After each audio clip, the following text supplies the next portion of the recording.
Olá, irmãos, olá, amigos, que a maravilhosa graça, a paz e o amor de Cristo estejam com vocês.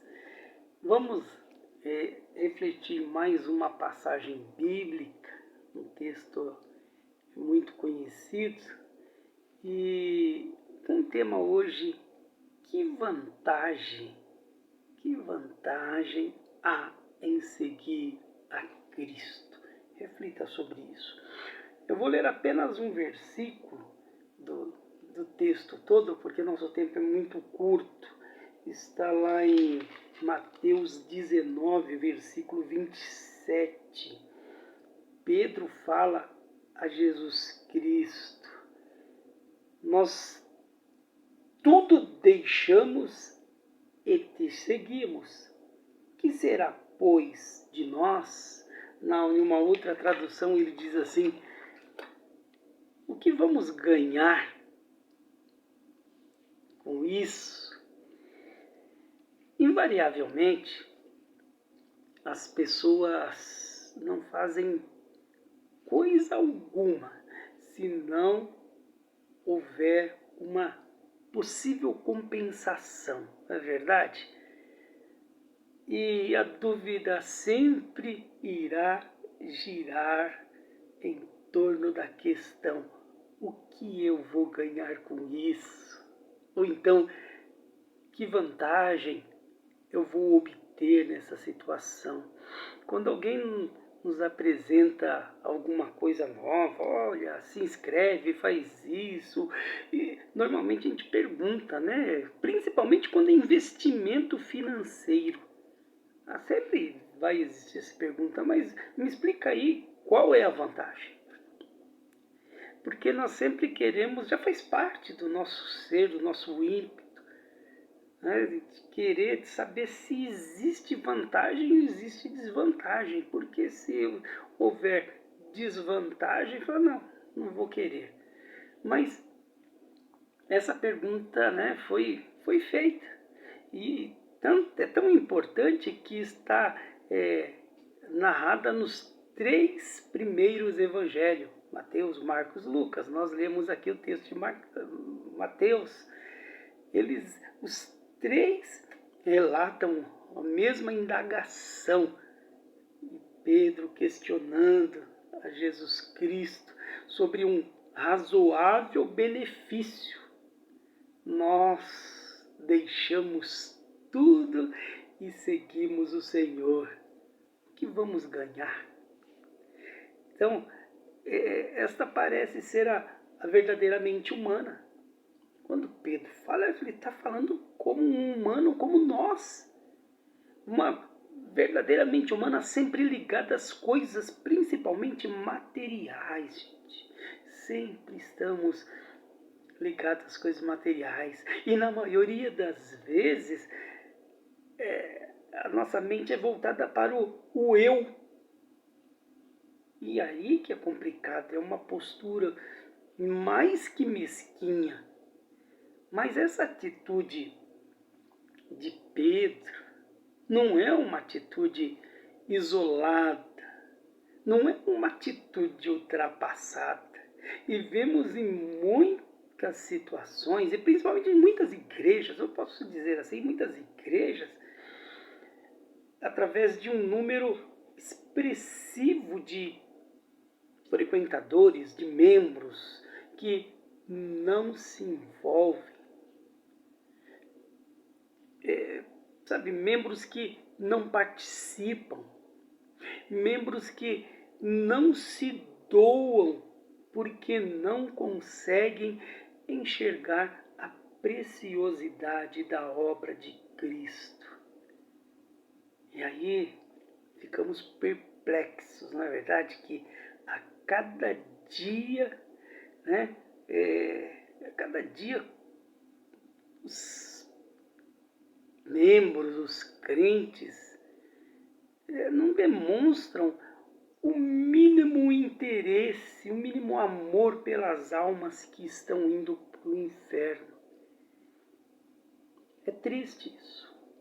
Pode até parecer que não há nenhuma vantagem em seguir a Cristo. E vocês talvez já pensaram nisso, mas somente para aqueles que estão presos às coisas terrenas, pessoas que não têm o mínimo de visão espiritual, que ainda não avistaram ou se prepararam, podemos dizer assim, para a vida eterna. São essas pessoas.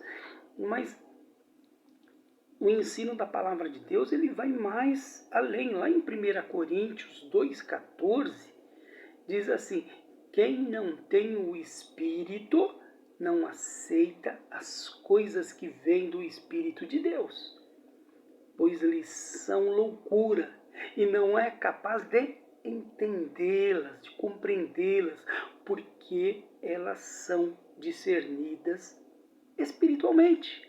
É esse o ponto, essa é a questão, gente. Mas vamos falar de recompensa, né? É interessante. A recompensa, né? A recompensa espera aqueles que perseveram juntos com Cristo.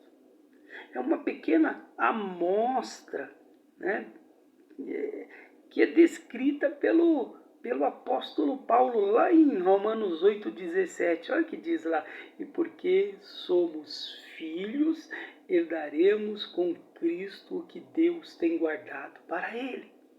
Porque participamos dos sofrimentos de Cristo e também tomaremos parte da sua glória. Olha lá, falando de recompensa, isso é herança, é recompensa. Mas surge aí a questão, né? A palavra recompensa. Eu me recordo lá dos filmes de faroeste, que existia lá a foto do sujeito, né? E tinha recompensa para quem o capturasse, vivo ou morto. Mas recompensa é uma palavra que ocorre 6 vezes, olha a importância, 6 vezes só no Sermão do Monte. Vai procurando lá que existe a palavra recompensa 6 vezes no Sermão dos Montes. Então, é interessante que é uma das promessas mais consistentes de Jesus. Mas a promessa, ela precisa ser compreendida junto com a graça de Cristo. A recompensa pela dedicação em seguir os ensinamentos de Jesus. Isso é algo tão profundo, gente, que se torna até difícil de explicar o que é essa recompensa e como é essa recompensa. Mas nós temos a Bíblia nos mostrando qual é essa recompensa. Recompensa é vida eterna, mas parece que as pessoas não têm muita paciência, não estão preocupadas lá com a vida eterna, mas é o momento, agora, e as minhas contas, minha vida, e minha família, e minha situação, e como ficar hoje. A vida eterna dá a impressão que ela vem só de uma eternidade. Não, é logo ali que nós vamos encontrar a vida eterna.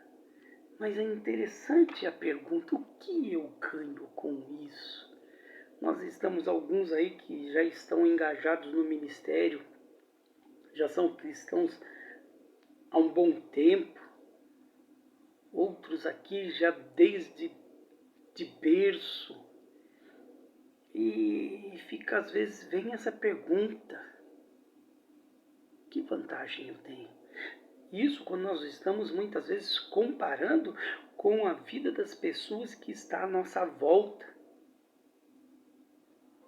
Será que você já não quis fazer essa pergunta a Deus? Senhor, que vantagem eu tenho em te seguir? Qual é a minha vantagem? Mas, apesar do egoísmo evidente aí na pergunta de Pedro, Jesus garante a ele, o assegura de que Deus está vendo o sacrifício dele. Olha, Deus está vendo o que Pedro estava fazendo e via. E Ele também está vendo o seu sacrifício, a sua vida, a sua caminhada. E tenha certeza disso, não esqueça jamais, todo sacrifício por causa do reino de Deus será recompensado. O Senhor é justo, gente. Que maravilha. E encerramos citando a vantagem que temos em ser cristão fiel, ou seja, vida eterna. E vida eterna é algo que ninguém pode dar, dinheiro nenhum pode comprar, potência nenhuma aqui no mundo pode controlar a vida eterna. Não existe isso, gente. Portanto, podemos confiar sem receio, pois Deus é fiel em cumprir aquilo que nos prometeu. Então, voltando à pergunta, que vantagem há em seguir a Cristo? Misericórdia, vantagens e mais vantagens. Só tem vantagem. Jamais existirá desvantagem para aquele que está em Cristo, ok? Que Deus os abençoe maravilhosamente. Fique na paz de Cristo Jesus, o Senhor. Amém.